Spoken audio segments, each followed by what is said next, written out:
Hello, my name is Leo. Welcome to a new day of the Elder Scrolls Arena. We are now fast traveling to Dune, I believe it is. Yes.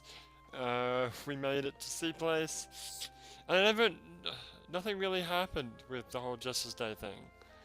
It's like I put all this effort in and nothing happened, and we went to Sea Place and nothing happened because the quest that I thought we were supposed to do apparently wasn't a quest. Something. Great. Fantastic. Awesome. Awesome. Yeah, great. Great. Just wasted all that time. I could be back in, well, no, I wouldn't be back in Deval by now, would I? No. You'd be fast traveling back to Deval though. Damn it. Whatever. We'll get there. So we're going to go to Dune, see if there's a quest there to be had there. If not, we'll pop on back to, we're going to go to Deval anyway. So we might actually fail a mission. So I've decided that from now on, like previously what I was doing was, if I get a Lord's mission and I fail it, well I can retry it, and if it's passed, then I will no longer do any missions for it. But I've decided in the future, I'm just going to leave it as failed. So we're going to have some quests, some towns will be passed for the Lord's mission, and some towns will be failed for the Lord's mission. And then maybe at the end we'll do a little bit of tally of which towns we passed and which towns we failed. I don't think there was ever, I think there might have been one or two cases where I failed a mission and then I restarted it. But whatever, we'll let that slide for now. So what do I want to talk about today? I want to talk about Osaka. So I did mention this a couple of days ago, I went to Osaka last week. And yeah, it was really fun. What I want to talk about today is driving to Osaka. Right, now I drove.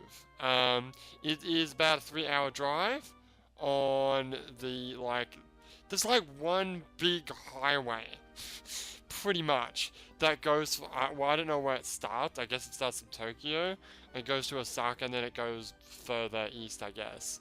And it's just this one big ass highway, and it's expensive. Fuck. It cost me like $51 to go one way on this highway. Expensive. The most expensive part actually was the side that I actually live on, because there's a whole bunch of bridges that go over the ocean, and I guess yeah, you gotta pay for those. They're pretty expensive things, I guess. But driving, I like driving. Driving's fun. And it was actually a really fun drive. One thing though is that the speed limit. Now, I've talked about this before. I've talked about how the speed limit in Japan is just ridiculously low. Like, there is a main road that I frequent once a week, which is double laned both ways. Each way is like separated by a very thick like meridian strip. Like they're completely separate. And it's 50 kilometers an hour. You do the math for however that is in miles per hour. I think it's like 30 miles an hour, perhaps. 50 kilometers an hour. The whole way. 50k an hour. Are you fucking insane? It's so slow. It's ridiculously slow. Like, in Australia, the most basic of, like, roads is, like, well, very built up, like, residential areas are 50, right? But then when you get to like a normal road, it's like 60. And then you jump on the highway and it's anywhere from 80 to 100. 100 is usually the max. Some highways go up to 110.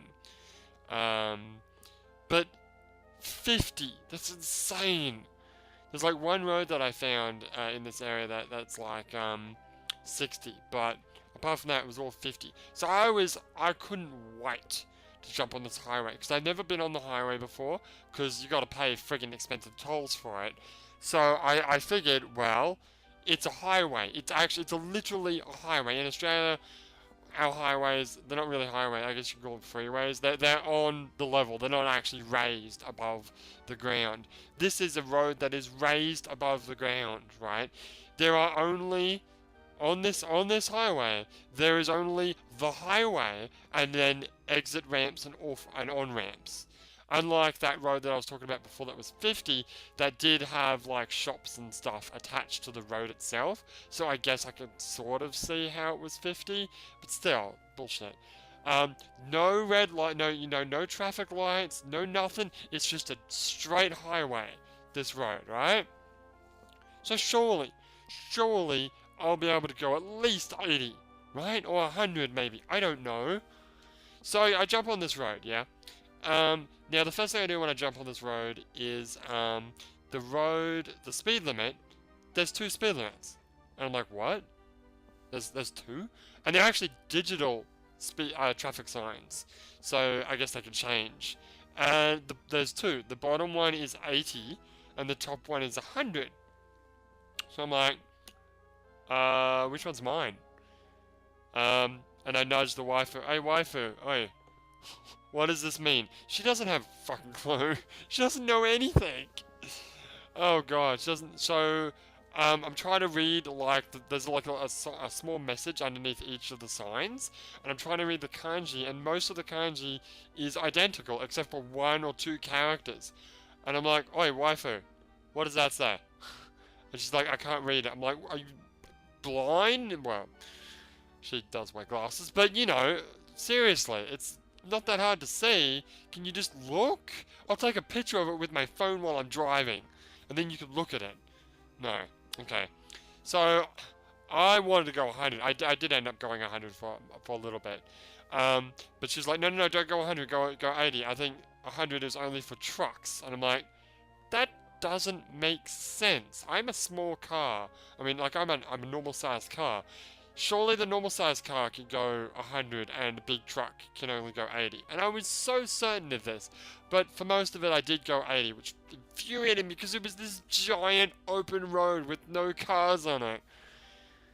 And then after the fact, I found out from another person that yes, I was able to go 100. Fuck, wasting my time.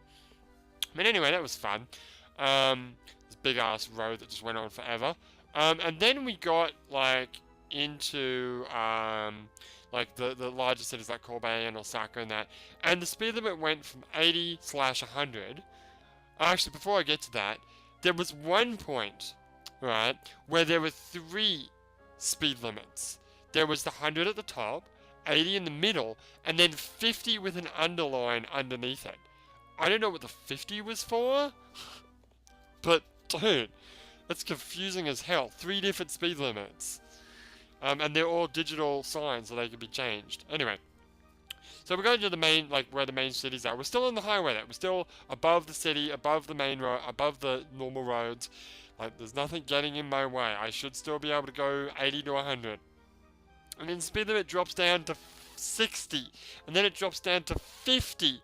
And for most of the journey to Osaka, I'm going 50 kilometers. No, actually, it wasn't. It was 60. It was 60, sorry. It was 60 kilometers an hour on a goddamn 2-lane freeway. I don't understand why this is a thing. Why am I going 60? It's insane.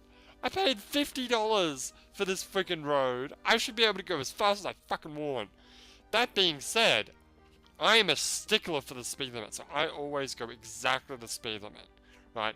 Well, except for that time where I was going 100 when the wife was saying I was going 80. In my mind, I was thinking, maybe I should probably go 80, but I was just going 100 anyway. But in the end, I was right, so I wasn't, speeding.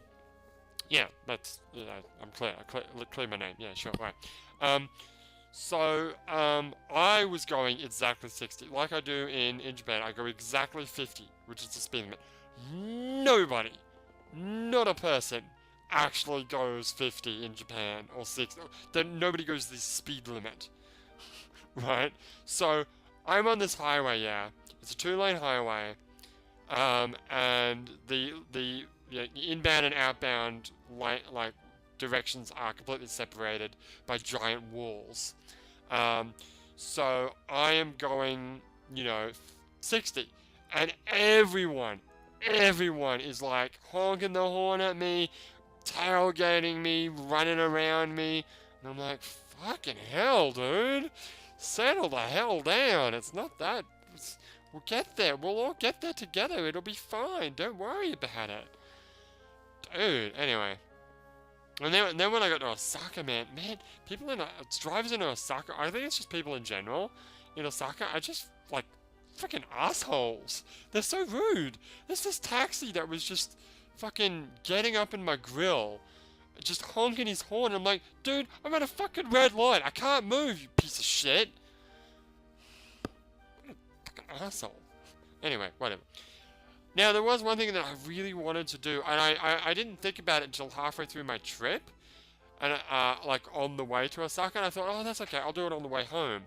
And what I wanted to do was I wanted to record, like set up my phone to just video the 3-hour trip, and I might just smack it up on YouTube for people who are interested in just watching the scenic routes of Japan. But I found maybe you know what, the wife is probably wrong. She's wrong. She was wrong about the speed limit. She's probably wrong about this.